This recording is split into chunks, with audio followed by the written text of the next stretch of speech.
মুস্তাঈদুন আনতা? নাআম। এটি একটি দরজা। হাযা বাব। যালিকা বাইতুন? ওহা একটি ঘর। যালিকা কুরসিয়্যুন? ওহা একটি চেয়ার। এটি একটি বই। হাযা কিতাব। যালিকা সারীরুন? যালিকা সারীরুন? ওহা একটি খাট।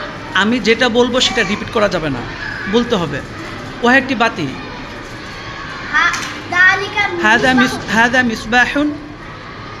ইহা একটি। যালিকা জিদারুন? ইহা একটি দেয়াল। ওহা একটি চেয়ার।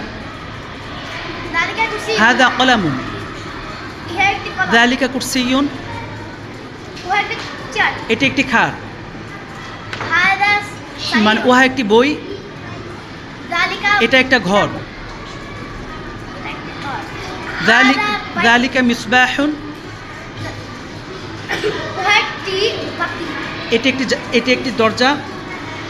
হাযা বাবু। যালিকা মিসবাহুন?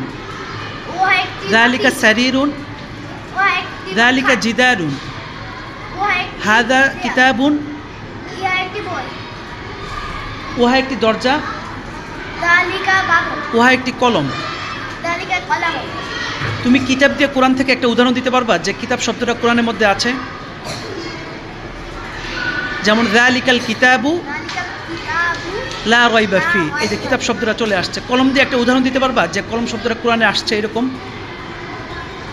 যালিকা আল্লাযী আল্লামা বিল কলম, বিল কলম। যে আল্লাহর পরিচয় হচ্ছে যিনি কলম দ্বারা মানুষকে কি করেছেন? জ্ঞান শিক্ষা দিয়েছেন। মিসবাহুন দিয়ে কোনো বাক্য বলতে পারবা যে কোরআনে আছে?